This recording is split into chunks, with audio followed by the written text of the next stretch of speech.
course is a lot different than anything else, and a lot of the assignments are like at the middle like back end of the course. So just wanted you to like remember that we have stuff coming up. But more than anything, it's to get you started thinking about these things. So a reminder that under the course syllabus here, we have all of the important dates. Heads again. And the reason I'm bringing this up is because this week we'll finish learning how you learn. And then next week is where we get into the thinking skills, and that's going to be directly linked to your argumentative essay. So technically the first official due date for the argumentative essay is going to be for the outline.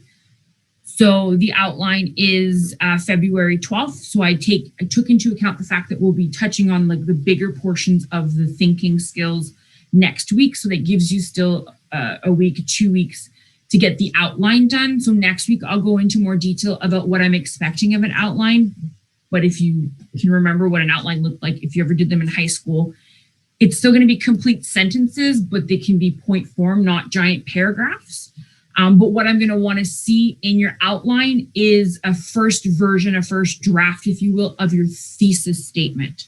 So we'll go into detail about that next week.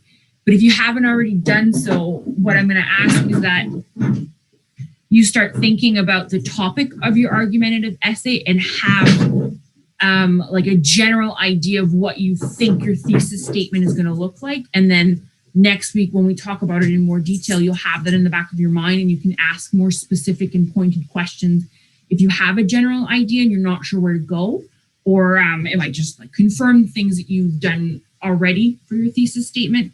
So keep that in mind next week. So like I said, the argumentative essay outline is the first part that's due. But if you have an idea already of where you want to go, and it's okay if your outline and eventually the first draft don't necessarily touch on the same subject, maybe you changed your theme or you changed your focus, it's okay. It's more getting you used to all of the pieces involved and steps to writing an argumentative essay. So just like start thinking about it. And if you're not sure, like I said, I stay after class so we can have a little chat and kind of talk it through together, or you can ask your questions next week when we go over that piece.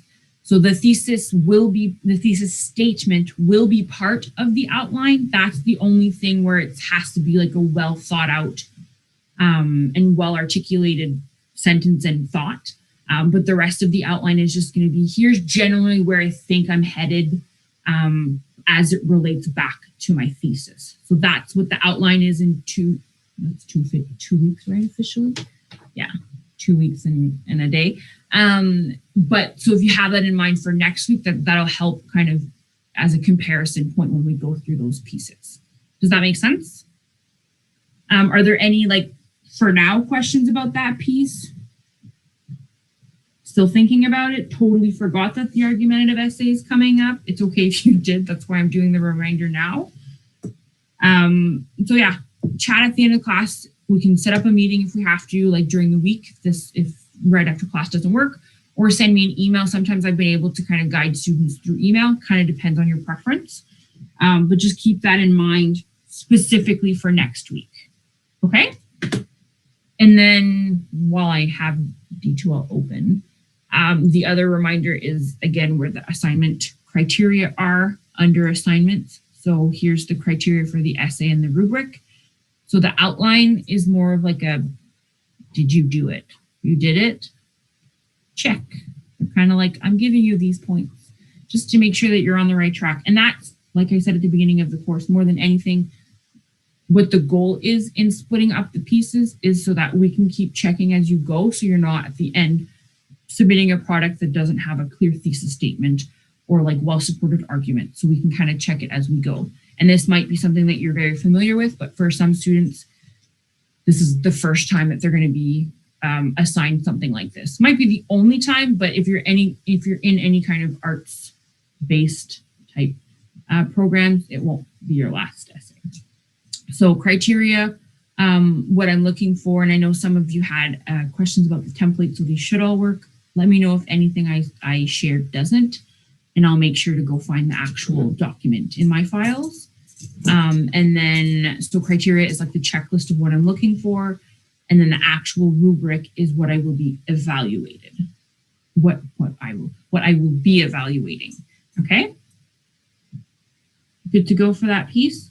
I just wanted to set that reminder now so that it's not so much of a, I don't know what I'm doing next week. And it's okay if you don't have any ideas, just start with something that you're either a theme you're comfortable with, a topic you're comfortable with, something that you're interested in. Those are good places to start, and just start doing some research this weekend about a topic that can be debated, something that can be argued for or against. That's what the argumentative essay is. You're going to be taking a stance. You're going to be actually articulating a particular opinion or position on that topic, and you're going to support that with academic sources. So we'll go through all those pieces as they come up.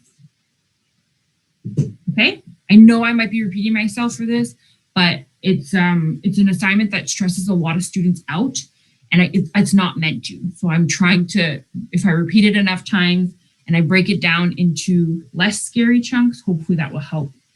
Some of you are less comfortable with writing assignments. All right, did I lose my chat again? No, I didn't lose my chat this time, and I don't see that there are any questions in the chat. So I'm gonna move forward unless there's someone who wants to stop me on that piece. Oh, hang on, now I lost my chat again.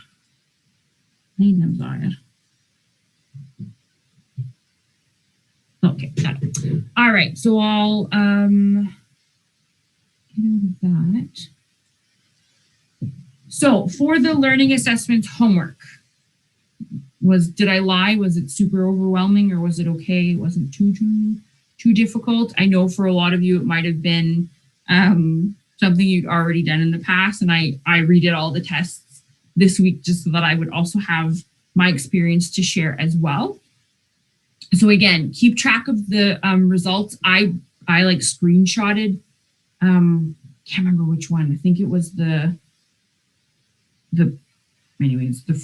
multiple intelligence. I screenshotted my result, and I was actually quite surprised with the result that I got. So I don't know if for anyone who's done it before, if they were surprised by their result. So it goes back to the point that the way that the particular test was designed, the way that the questions were asked, it all is relative to that moment in time. And I just wanted to briefly go, because I forgot to mention it and it came up because I got the result as well. I can't figure out how to use polls in Zoom right now, so it'll just be by chat or by thumbs up or anything like that. I'm just curious, out of the VARK questionnaire, how many people's results was multimodal is what I'm looking for specifically. If you don't know what it is, it's okay, I'm going to go through it with you. But I forgot to mention that piece. So Jessie came up as a multimodal. I got the reminder because my own result was that. Nobody else? Okay, so Beirut, you also got multimodal. So for those who didn't get that result, it was another option other than the VARK. So what happens there is when you have more than, you only have 4 options, when 2 or more, or could be all 4 of them, have results that are very close in number, where there isn't one clear-cut winner, let's say, your result will be multimodal, which means that in any given situation, you will lean towards any of the 4 preferences. So whereas someone who has a result that's very strongly visual, it means that more often than not, you're going to lean towards visual preferences and visual learning. Whereas for someone who's multimodal, it kind of just depends how you feel. It depends on the type of situation that you're in. And it's very contextual. So someone who's multimodal, it's not that they're super smart in all of the areas.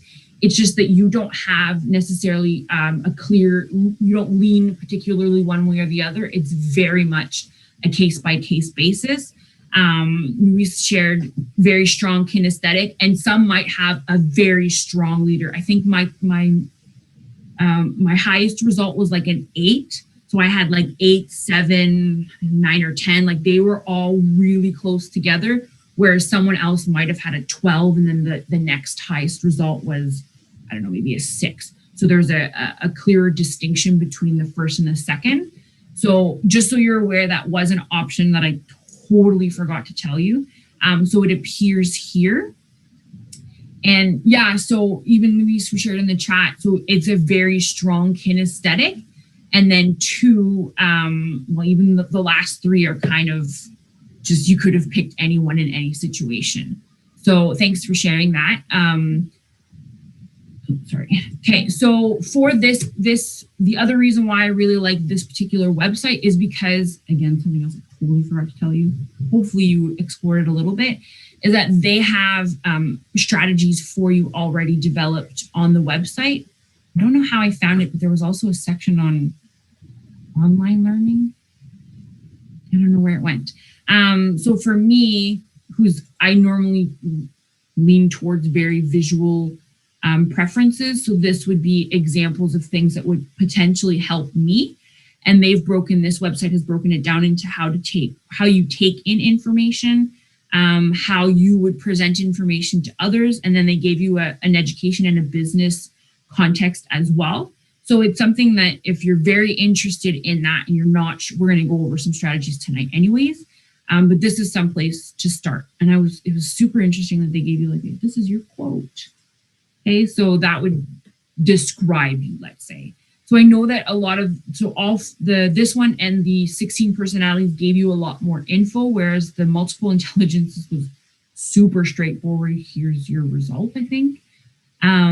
So apart from that, it's more just, again, getting you more aware where your preferences may lie, but keep in mind that it's going to depend on the course that you're learning, that you're taking, studying, the way that the professor teaches. There's a lot of factors that will influence the types of strategies that may work for you.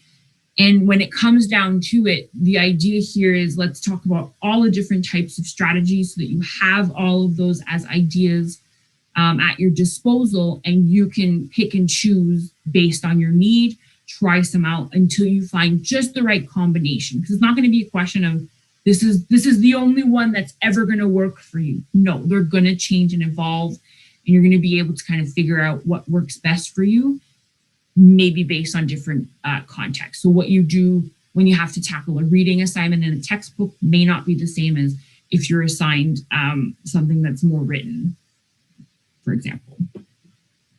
Any questions or major concerns or things about those questionnaires when you answered them Tuesday, last night, this morning, right before this class? I'll laugh and go, haha, that I'm very lopsided. Lopsided in that one is really... I'm an extremist pretty much on one end or another. Yeah, and like that's something else. You can, as much as I'm telling you, do all of these things, you have to take it with a grain of salt to a certain extent, because you do still know who you are as a learner, right? I mean, just as an example, because I don't mind spewing these mathematical wonderfuls. This one was the multiple intelligence one. So I had a 4.57 in social. I had a 3.57 in math. And the third one, 3.57 in body movement. And then, of course, I had 2 more at 3.43.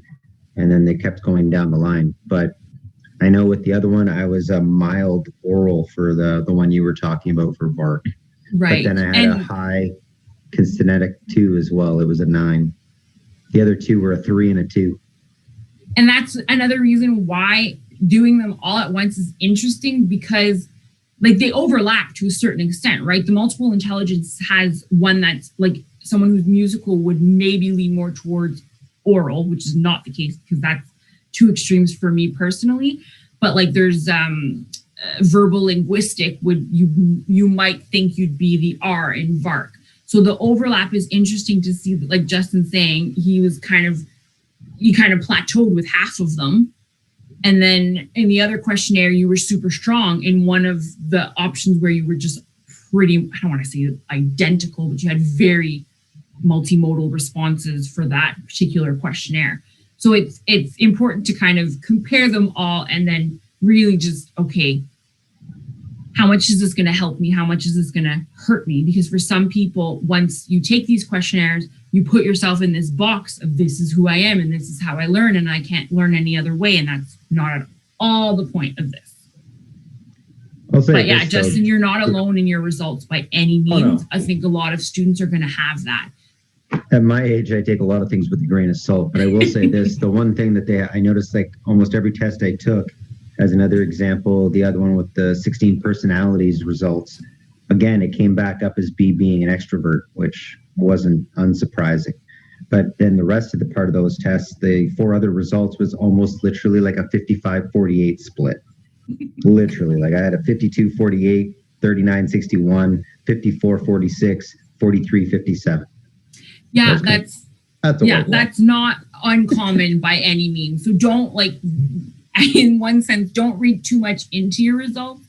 Pull from it what's going to be useful to you. But Justin gave 2 really good examples of, okay, in this particular test, on this particular day, these are my results. But you can pull out the pieces that make the most sense to you. So for me, like I said, no matter what questionnaire I get for the multiple intelligences, musical always comes up first for me. Does that mean I use more musical strategies? By no means.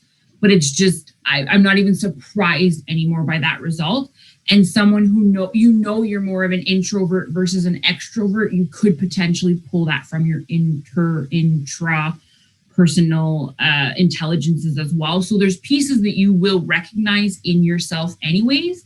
But sometimes it just kind of makes you think, oh, okay, that kind of makes sense. Or no, that has no similarity whatsoever to me as a person. So they're interesting to do. And like I said, if you do them more than once, it'd be interesting to see if you get the same results. And specifically for someone who has results like Justin, where you're kind of pretty much dead even, are you going to be that every single time? Maybe. And then that kind of goes back to the multimodal, where in any given situation, you can kind of pull on any one of these strategies. It's just going to depend on where you are.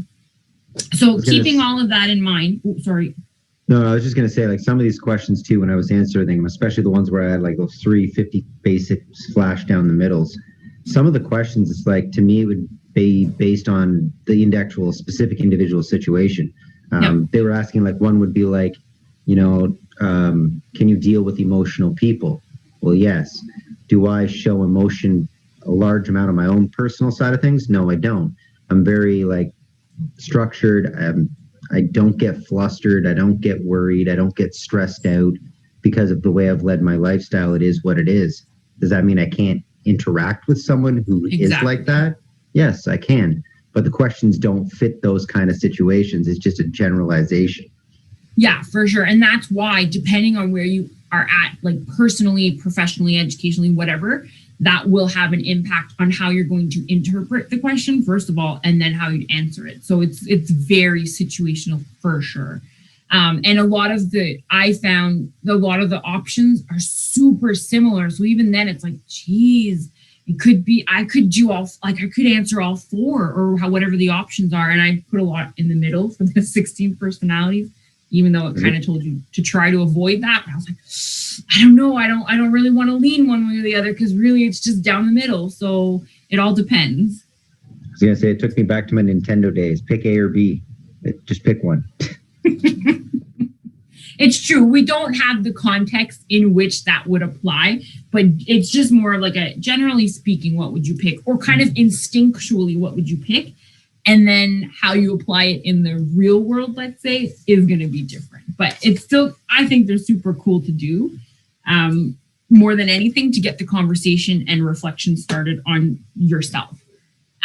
So yeah, that's, I forgot to mention it. So I just wanted to go back on this piece really briefly, for that. I don't know if anyone else has anything else to share about the experience of going through these questionnaires, but thanks to those who did. And like I said, keep track of your results, and kind of like what we just did with Justin and Luis, who shared as well. This is part of what I would expect in the learning portfolio, in the sense that kind of, what did you think of the results? Does this have an impact on the way you're going to approach learning, like the advantages, disadvantages of knowing that, some kind of reflective piece on your results and how it applied or maybe didn't to you as a student. So keep that in mind more than the results, let's say. So for the next piece, so that was the multiple, I know the personality spectrum and the 16 personalities, like I said, they're more personality types, but they do still describe not situations, but traits that you would still apply in academic contexts. For the video, so again, she's one person, one perspective, one point of view on learning styles. I have my own views. You have your own views as well as students. But I just kind of wanted, I'm not presenting this anymore.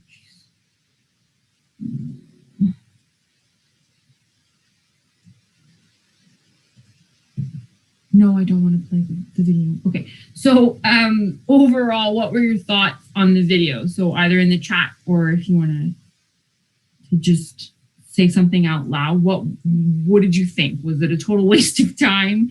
Did it add something to kind of what we talked about Tuesday? What were your thoughts? Do you agree, disagree? Like, it's kind of just open to interpretation at this point. I'll be brutally honest. I totally forgot to watch it, so somebody else is going to have to give their opinion. It's okay. We all do that. Sometimes I'm scrambling minutes before a meeting to read stuff that I was supposed to do for the meeting. So totally understandable. Who was able to watch it or remembered to watch it? Jesse, you kind of volunteered yourself there by reacting. I did watch that. And what did you think? I think she was totally right. Because? Because maybe some people have not any visual learning, but we can't talk about all of the people. She said nobody has any learning style, and that's just what we think. But as we know, the brain is the most powerful thing that we have. And when we grow up with something like we think and we believe like I'm a visual learner. So in that way, because I believe that and I think that, so I will learn easier with visual learning. But as was what she said, she was disagree with that. So I think she was totally right. And you know what? There are some people every year I have students who are like, yeah, I don't know, not at all. And I think that there are elements, so I will go into like I briefly put like the key points on the slide. But yeah, I think she had some I don't want to say good versus bad, but I did agree with some of the things that she said and the way that she articulated her arguments. But yeah, because the whole idea is that she was talking about the fact that it's a myth. The learning styles and the existence of learning styles is a myth. So in that regard, yeah, if we want to look big picture, definitely people, well, again, this is the way that I see it. I definitely think that people's brains are wired in certain ways, and we do lean or prefer certain ways of doing things. Doesn't mean that the others don't exist and that we don't use them. So it is really interesting. And again, it's not necessarily to say, yeah, she's right, I'm wrong, or vice versa. It's kind of just to get you thinking. So not to put you on the spot, but Jessie, we're going back to you now since you did react. I was waiting. I think that it's contradictory, but I think that you can find studies on just about anything. And that you can find studies today that say smoking is still good for you. You really can. And I think that different cultures and different people learn in different ways. Like in Japan, they're not taught to understand, they're taught to memorize. Yep. Right. So they retain a lot of information. They don't really need to understand it. They just need to memorize it. And that's that. Everybody learns in different ways. And I think that there's validity to both sides. For sure. Thank you. And like Devin put in the chat, very conflicting with the lesson. And it's like, I know one of the questions I put in D2L was, why would I assign this? And it was purposeful, especially in preparation for next week when we're going to touch on critical thinking skills in particular. So it's to prep you for your argumentative essay as well. I went and talked for a whole hour and a half or whatever time on one way of thinking and believing and whatever, learning. And then I present you the exact opposite argument. So it's the fact that, like Jesse just said, everything could be proven opposite or proven false, let's say. So it's the fact that what's either the commonalities, the fact that she did say, yes, people do learn a certain way. I think the test group, within the video, she explained like a test group, a test experiment, whatever she calls it.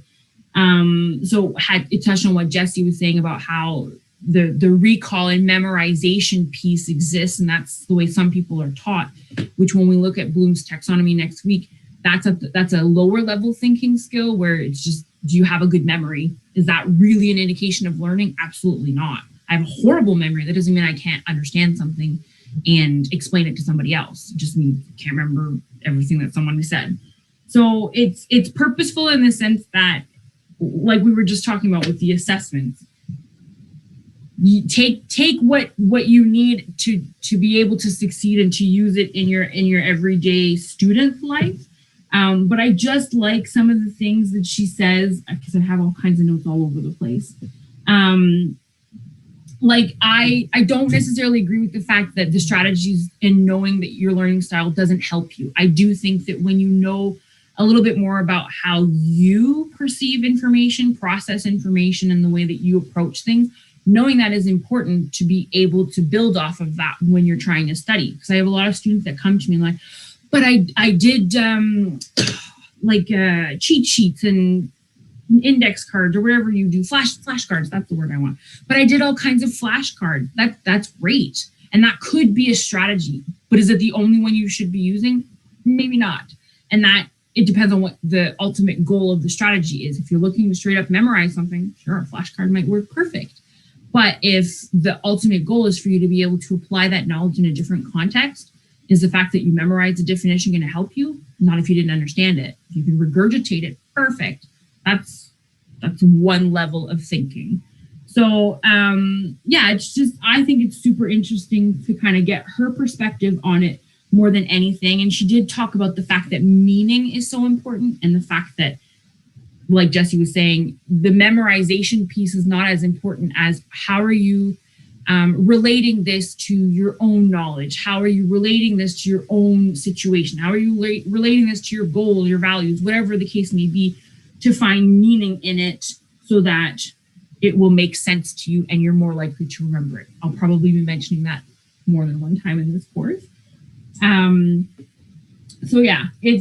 think it's interesting to kind of hear her perspective on it. It was made to make you think twice about what I had just finished telling you. But at the end of the day, I do think there's value in knowing who you are as a learner, but that is such a vast and such a all-encompassing, there's so many possibilities in who you are as a learner that I think it's important to know. Anyways, I could keep going on and on, but I won't. So the Cliff Notes version is these are the things that she said in the video. So it's the fact that, like Madi, like he was saying, that she's saying no, they don't exist whatsoever, and that there's no evidence that matches the way someone teaches. If we tailor the way someone teaches to the way someone learns, that there's going to be a difference in the success of the student in that course. And she's saying, no, it doesn't matter.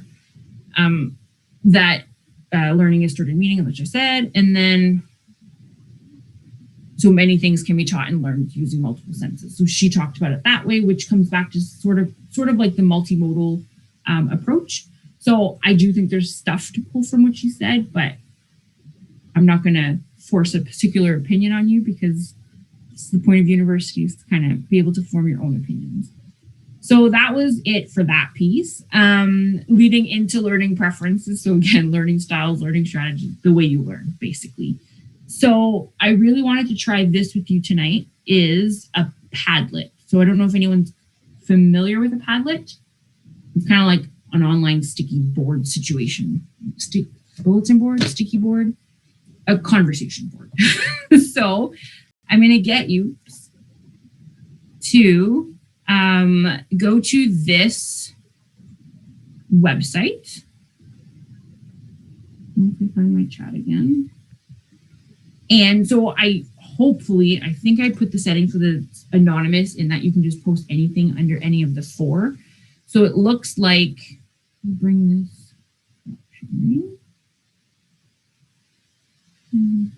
here. Lost you guys for a sec. And we share this. So it looks like this. And basically, it's just kind of like a brainstorm of what are the types of strategies, study strategies, learning strategies that you would use, that you use most often. So you can click on the plus, and you don't have to put a title. You can just put under write something, the strategy that you would use. So we're looking at just overall as a group, what are the strategies you use most often? Versus, the distinction here is what do you just use all the time, no matter what? And what are the things that actually you've consciously are aware that they do work for you? And then, maybe things that you have heard about or have used in the past that don't work as well. Okay, so the 4th column, we'll leave that for now. But yeah, so just what strategies do you use most often in a study learning type situation? What actually works and what doesn't work. So it is technically personal to you, but if you want to talk in generalities as well, it's kind of just a brainstorm of ideas.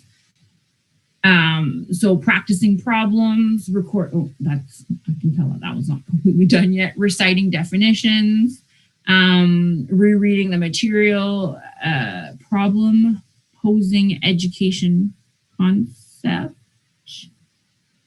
Don't think that one's completely done yet. Okay, I'll let you, sorry, I'm reading them too quickly and you guys are completing them as I go. I'll give you a few minutes.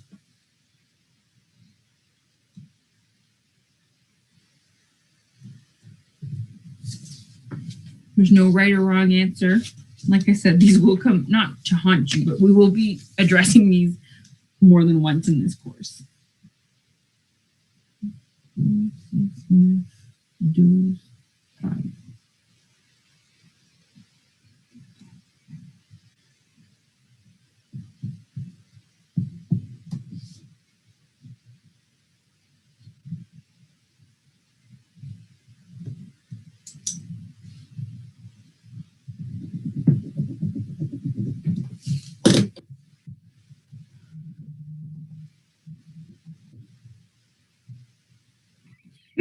I've never actually been on this end of it before. So it's really cool to see them live as you're working on them.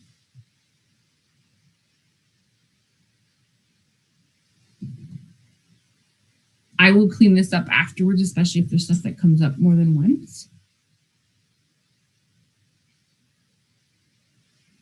Okay, so from what I can see so far, writing important notes came up. So strategies like Quizlet or any kind of games, I assume. Rewriting or retyping, depending on the context. A lot of students do that. I was one of them.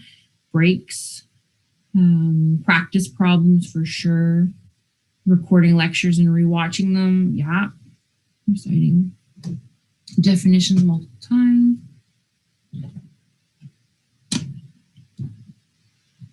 Oh, awesome. We've got such a good chunk of strategies. So it's just kind of like I said, this is kind of more of a dump than anything else in the sense that we're just kind of, let's just throw everything at the wall and see what sticks kind of deal. But I really wanted to make these columns separate to show you that what you use most often and like what are your go-to strategies may or may not be what actually works for you, which again, you can keep in mind all of the assessments that you did and the learning strategies that would technically apply.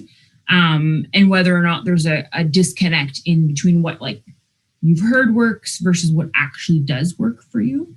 And yeah, a lot of students in the strategies that don't work well, reading and memorizing comes back a lot as things that don't work well because it's such a broad strategy. And it's a very overwhelming and time-consuming strategy to try to memorize everything, especially if your memory is not as strong. All right, you guys are still going. Perfect. Okay, so keep all of these in mind. Strategies that actually work for you. Images and diagrams associated with the topic. Yeah, so some kind of visual representation. Reviewing with somebody else. So anything where there's a discussion piece where you can hear aloud the thoughts, that works well for a lot of students for sure. Hands-on projects, anything where there's a lot of problem solving or practice examples. I mean, our go-to classes, we think of like a math problem where you know it's going to be on the exam, how to use this formula to solve this equation or problem. So practicing that helps for sure. Some students absolutely find that flashcards work. And I'm not here to say don't do any of the things that we're talking about or that are listed. I'm not saying that any of these are bad strategies that shouldn't be used, because you know what works for you. So the idea here is to kind of get a sense of here's what other people are doing. Have you thought of trying this? Or have you thought of adding this is the better question to ask when it comes to learning strategies. So we'll bring this back. Like I said, I'll clean it up a little bit and kind of do a triage, a summary of it for you, because this will come back in another part of the course down the line when we touch more specifically on studying. But thanks for all of this, because this is a lot of good information to have. Perfect.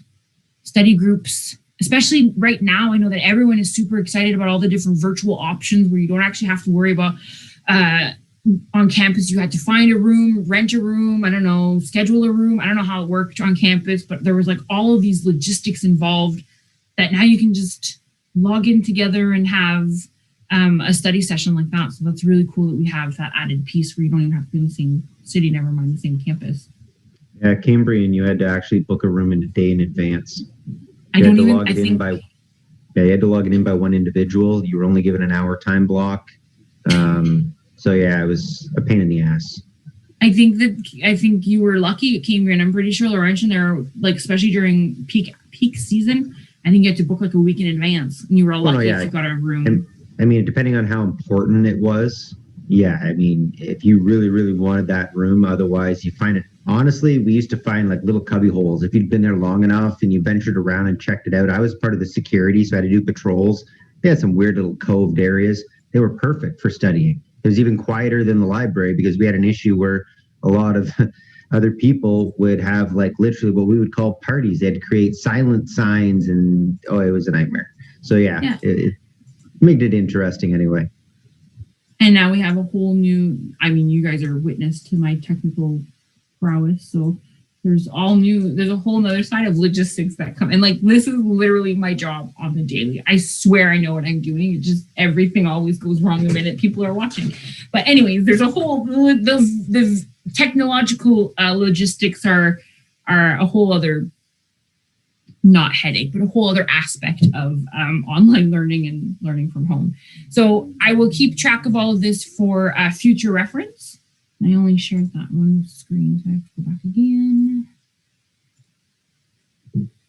All right. So keeping all of that in mind, this is going to be ongoing, to be continued paper discussion situation. So this is something, again, to keep in mind, is this exists as a learning learning pyramid where there's a difference. And I think that for me, the most important part is the difference between a more passive learning or teaching and a more participatory teaching or learning. So it's the fact that all of these different methods exist. And now we have all of the added piece of getting used to this online environment. So the fact that being assigned readings is a more passive lectures as in like I do this to you, but I talk at you. And readings, if you're not interacting with the content, that's more passive. You're just kind of listening and hopefully retaining. Whereas the more you participate and are active in your learning, the higher the chance that you're going to retain the information and the content. So the fact that there's more group discussions, whether or not they're like out loud, or I also run the online course where it's a lot of group discussions in the discussion forums. You're still interacting with people who have different perspectives and can maybe shed some light on different ways of approaching the content or the learning. So those things, you're more active and you're more likely to retain and understand the information. Just like all of those strategies that you mentioned, where it's practice problems, practice examples, those are things that are going to be, that are most likely going to be more successful when it comes to you trying to remember and retain the information. And then the last one, teaching others. So all of those group discussions and study groups where it's like, okay, well, how did you understand that? Let me explain to you how I thought it. Well, that's like a teach the teacher, teach the student type situation where it's still more active than just reading a textbook. So that's one thing to consider, the difference between passive and active or participatory. The other thing is the different types of teaching methods that exist out in the world, and knowing that every single teacher, professor, instructor has a different educational background that's going to influence their methods. And here, unfortunately, I mean, from what I'm hearing from students, is that teachers and professors and instructors don't necessarily tailor their teaching to the way that you learn. So it's knowing what exists out there and getting to understand and get used to the style in which that your professor or instructor, whoever, teaches the information, and how there might be a disconnect, there might not, and how can you adapt to that? Because it's not, unfortunately, it's not a question of the prof adapting to you. You're going to be adapting to the professor's style or method. So it's knowing that there's more of these are just one way of calling them. I'm not saying there's like there is an authority relationship. That's a whole other story. But a more authoritative style would be a lecture where there's not necessarily any interactions. It's just listen to me talk for 3 hours. Don't do anything with the content. A demonstrator or more of a coaching style is where you would actually be shown what to do. Especially, we tend to think a little bit more in a lab setting where you have to watch and see how to manipulate stuff in a lab and then do it. So that's another style. And it might be contextual and it might depend on the type of information and the content of that particular course. So you might see a prof that uses all these styles, or it might just be a tendency in that particular program to use this particular method or style. So a facilitator in that, well, here's the information, kind of trying to find the word in English, but t'approprier le contenu. I'll try and figure out what the word I'm looking for is, but I don't want to say it's hands off, like here, go teach yourself. It's more in the style of, if anyone's heard of like the flipped classroom, where the prof will have you do some kind of a reading on your own time or read the lecture notes or whatever. And then in the class time that you have together, you're kind of teaching each other all together. So there's less of a teacher and student role. It's more you're kind of on a more even playing field where we're all learning from each other. And then there might be delegating, and there might be any mix of those. So it's keeping in mind that this is just a few of the many options and versions and availabilities for the prof's way of doing things. So we're at a point now where this is week 3. You should have a really good sense of all the different types of styles. And now's the time to kind of figure, okay, for this class, I have to do these things. And for this class, I'm going to try to take this approach. So it's gathering all that information and observing all of those different ways of doing things, which I'm not saying there's a right or wrong way. But it's first recognizing that to then be able to say, okay, how am I going to adapt? So these are it's just another way of seeing this, but it has a little bit more information. And this is pulled from the old textbook. So it's just different ways in which they could organize the information within a lecture. So whether or not they use PowerPoints, whether or not there's like a logical order to the presentation, whether they're very high level, whether it's very detail oriented, all of those things might also play into the way that a prof transmits the information. So all of this is to keep in mind. This is me as a learner. This is how the prof is. How do I find some kind of middle ground where I can learn and retain and understand and be able to apply this information? So some things to consider in your study choices. So like I said, choose the best techniques based on what you've learned. So in the past, what works, what hasn't, especially if you get a prof more than once. Like by the end of my 4-year degree, I only have the same 3 profs since the second year. But for other students, that might not be the case, especially in bigger programs. So I got really used to how all 3 profs taught, and they were just on rotation. So it was just like, I always had all 3. So based on past experience, I knew what worked, what didn't. I knew what to expect.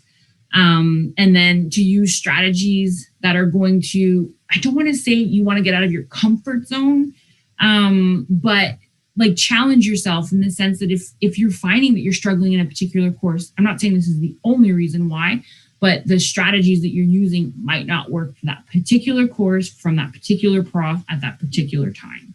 So it's very, I have a colleague who says her answer is always, it depends. This is a very big, it depends scenario.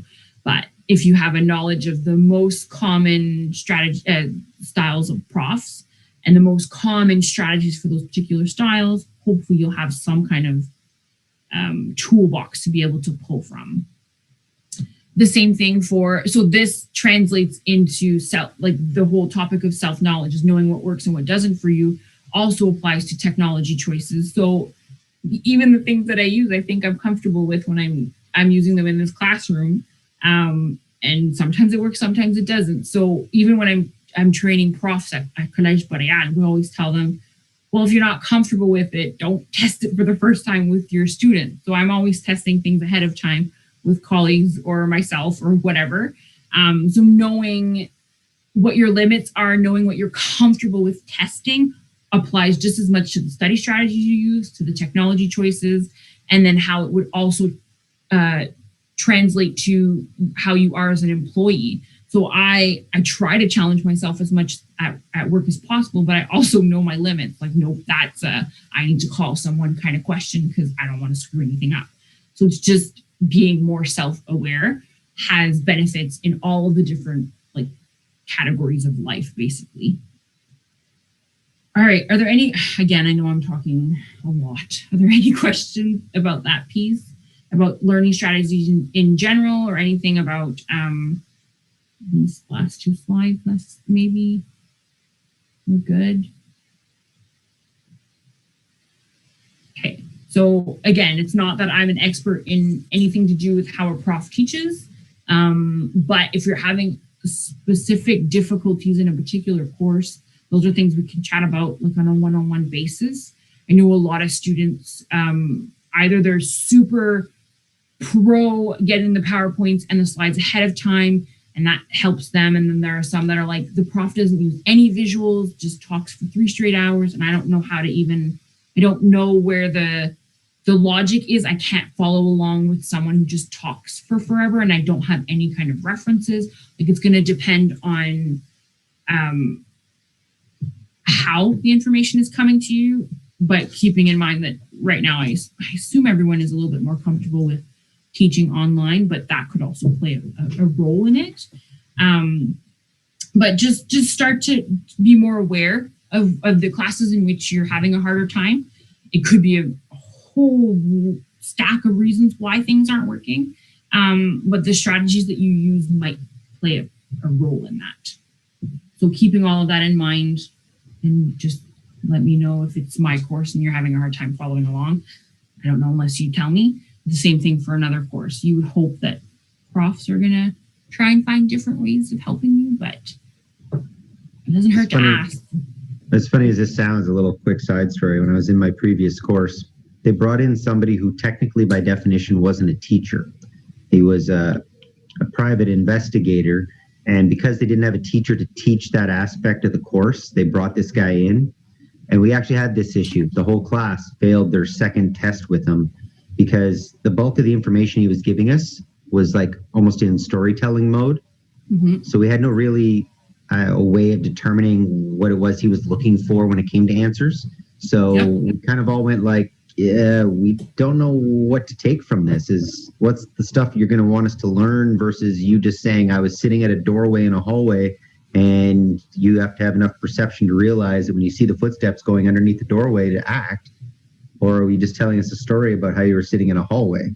and we're still waiting for the queue to pick up on what information we need. That in any case, yeah, that didn't go so well, and we all had to rewrite like 2 weeks later. Yeah, and like that's super unfortunate. But you bring up a good point. The fact that even in the way that they present the information, so especially if I don't want to say you're teaching towards a test, but profs might like verbalize, well, this is going to be similar to something on the exam, and they might give out some kind of hints or cues of some kind. And I will say this probably more than once in this class, you have every right as a student to question the prof. Okay, what are the assignments? What are they worth? What are your expectations? So anyone who I'm not going to generalize. So for some profs, that's the reason that I use a rubric. It's so that I know and you know this is exactly what I'm looking for. If it didn't meet the rubric, I have this as like, this is what I was looking for. This is what you didn't do. So even if it doesn't look like a rubric necessarily, especially with Justin's example, you should have been given like broad strokes. Here's what I'm looking for. Here's what I'm not looking for. And potentially been contextualized. Okay, this next guest speaker is going to give a lot of personal examples and experiences. Here's what I want you to look for or listen for or whatever, or could have done so before, after, just anyways. And kind of giving you more information. So if you have a quiz, you have a test, you have an exam, especially for the first ones that are probably happening now, next week, ask, like, they shouldn't be able to say no, but anyways, that's a whole other issue. But try and get as much information as you can out of them. Okay, the next quiz is on what? Does it cover chapters 1, 2, 3? Does it cover everything we've seen since September? So that will give you really a much better sense of what to expect moving forward, but especially for those first assessments, when you're just getting to know the prof and the course content, I would encourage you, if you feel comfortable doing so, ask what are you looking for?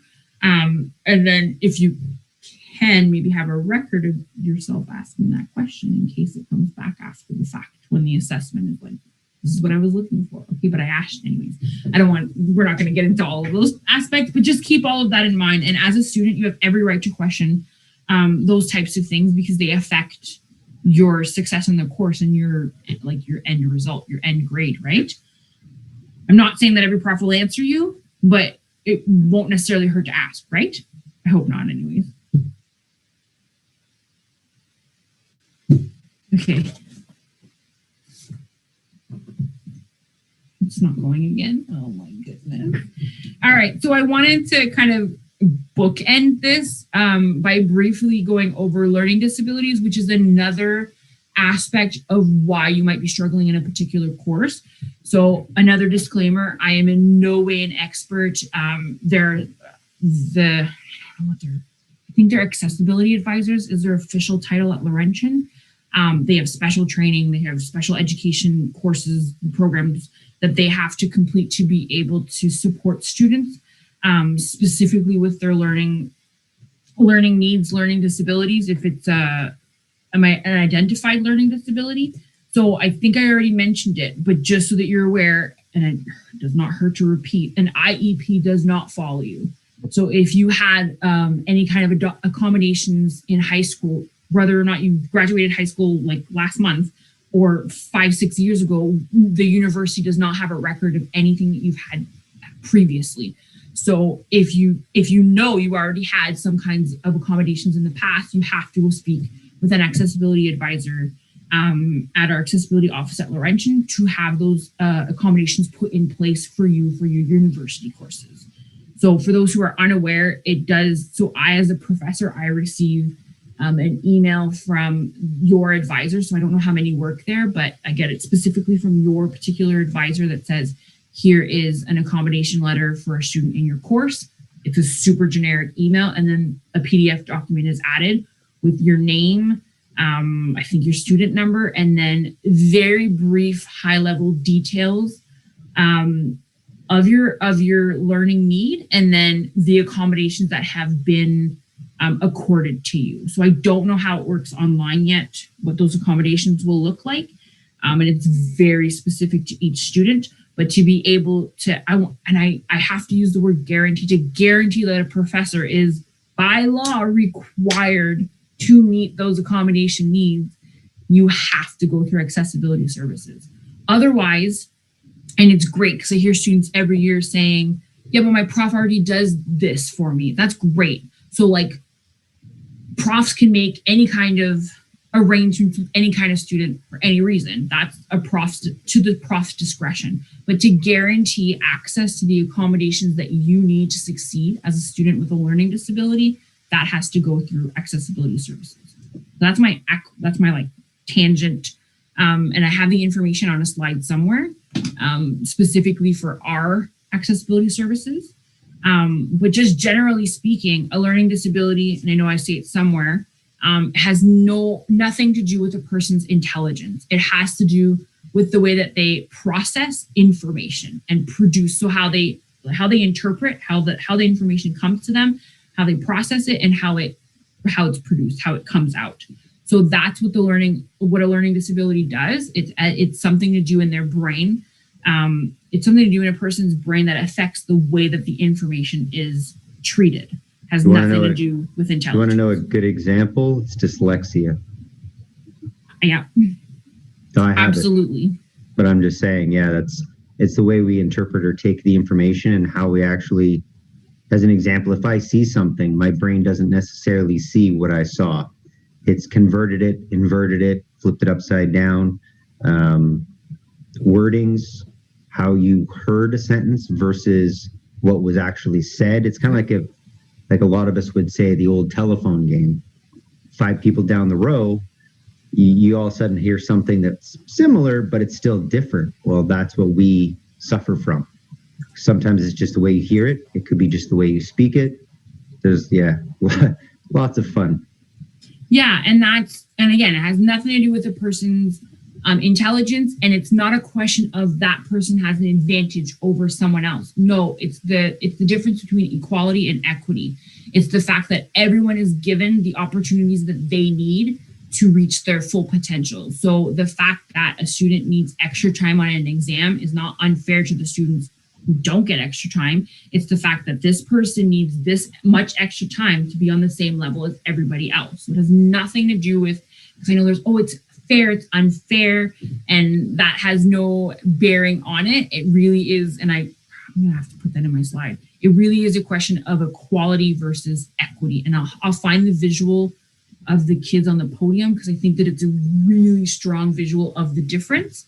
And yeah, it has to do with the way that the brain functions. So the way that you speak or hear information and words, the way that you read them, so word and letter recognition. The words are on the other slide.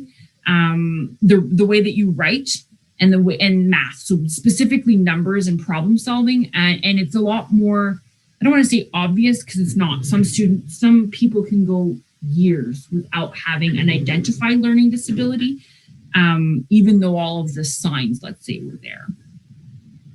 So specifically, like Justin was saying, dyslexia is something associated with your reading ability. So the fact that, as he was explaining, whether the letters are all jumbled, they're all over the place, it could be a total blur to some people.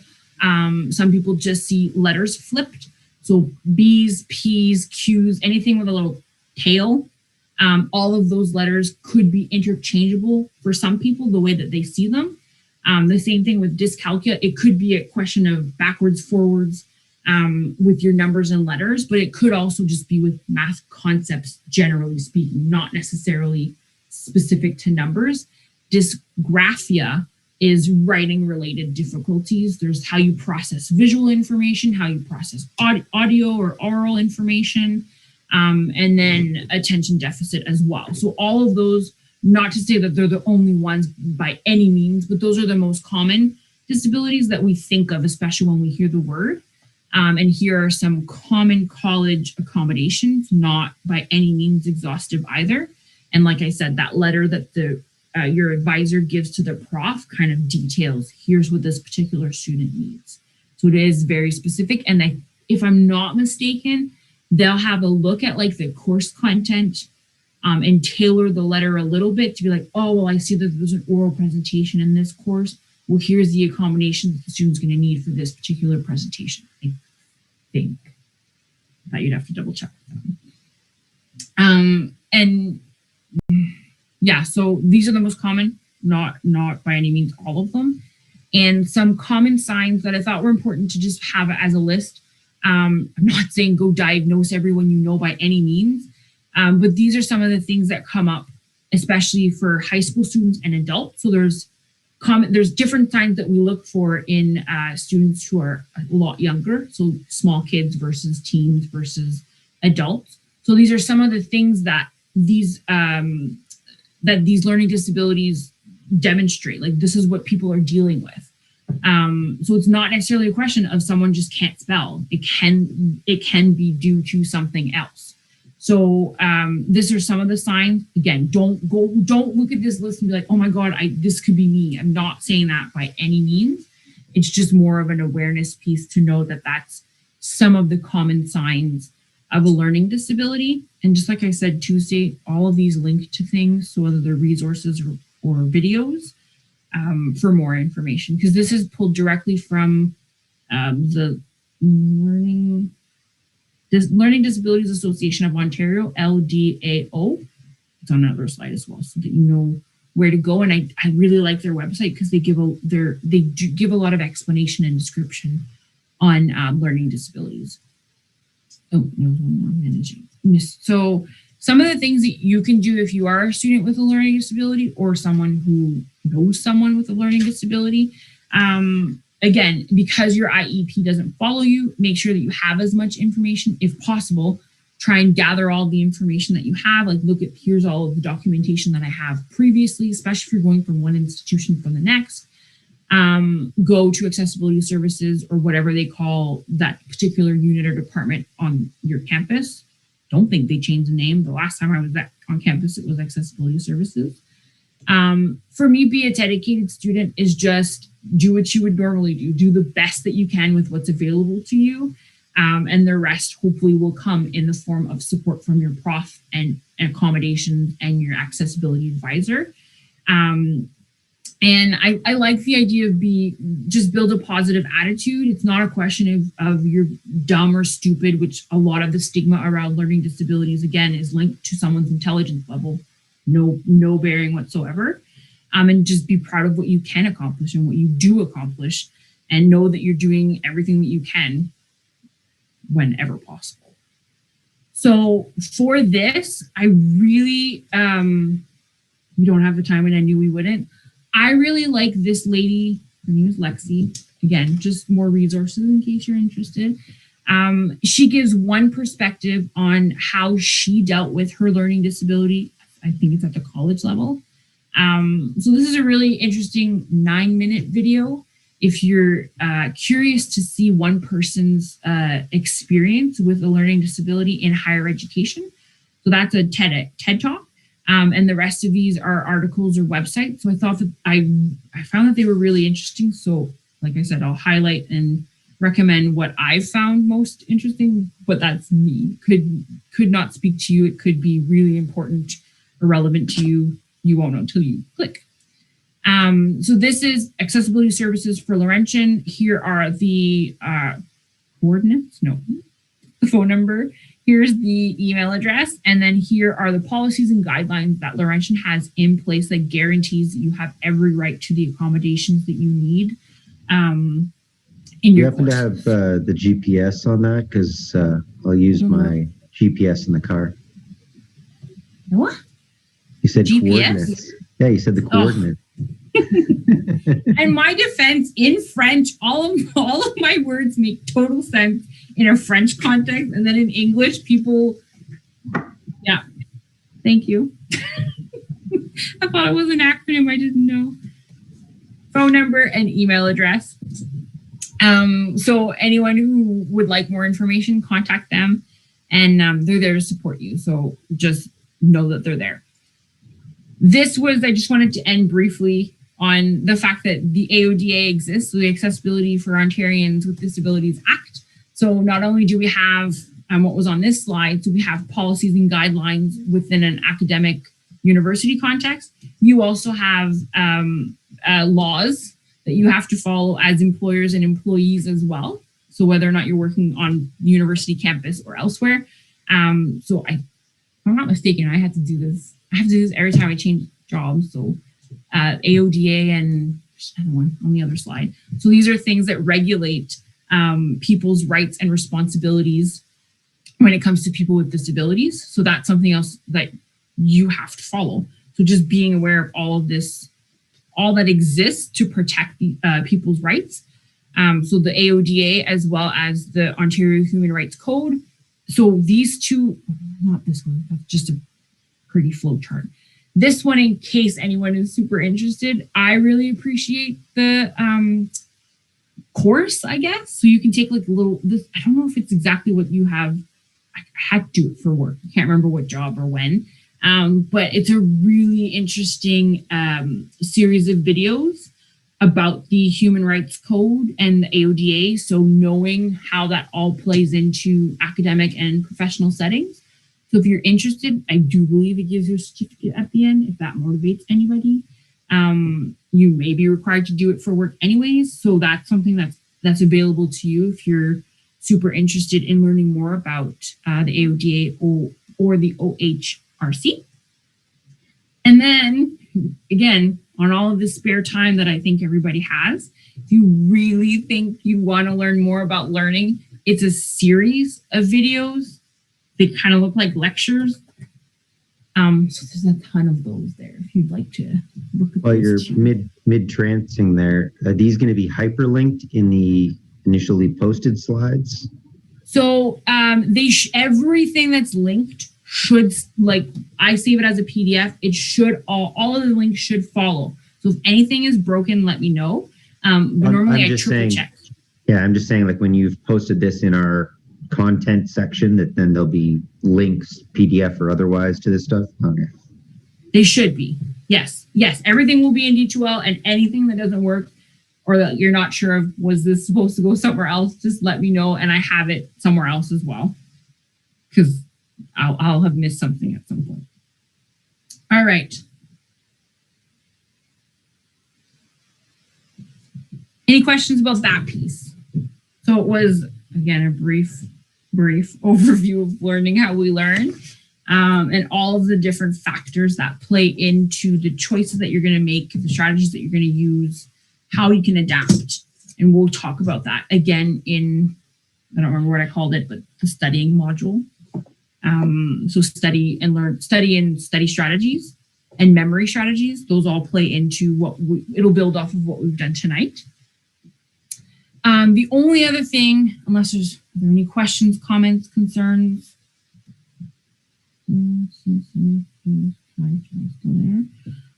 Because it is, and it's sort of linked, I just wanted to end with this, because if you're not aware, it is Bell Let's Talk Day. So any text, social media, hashtag thingamabobs, all of you techie people do, you can contribute to the funds raised. So I wanted to end with this. If you want, guys, I'm just going to create a GoFund. You guys can just send it all my way instead of sending it that way. That'd be great. Thanks. I mean, what you all do with your, oh, shoot. Sorry, not the right screen.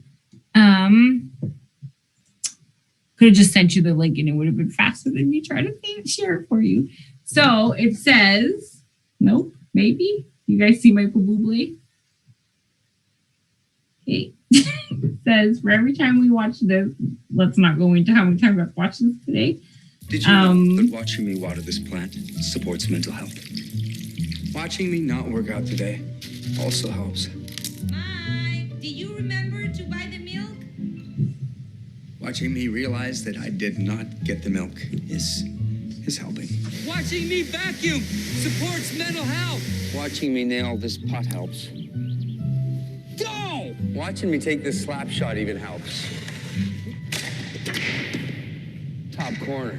Because today is Bell Let's Talk Day, and every time someone watches this video, Bell will donate 5 cents towards Canadian mental health initiatives. So thank you for watching and helping and sharing and watching and helping and watching.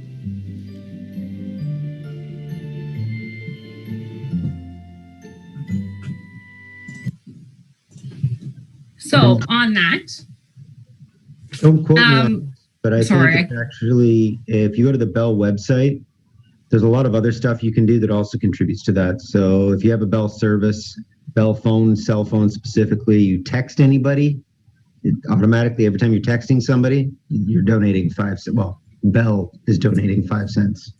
yeah. So in case anyone is doesn't know where to go, this is the website that Justin's referring to, and it gives you Twitter, Instagram, what you can do on each of the social media platforms. And if you're super old school like me, you can print yourself a mandala and do some adult coloring. So this is how. So there's all kinds of, in case you're curious.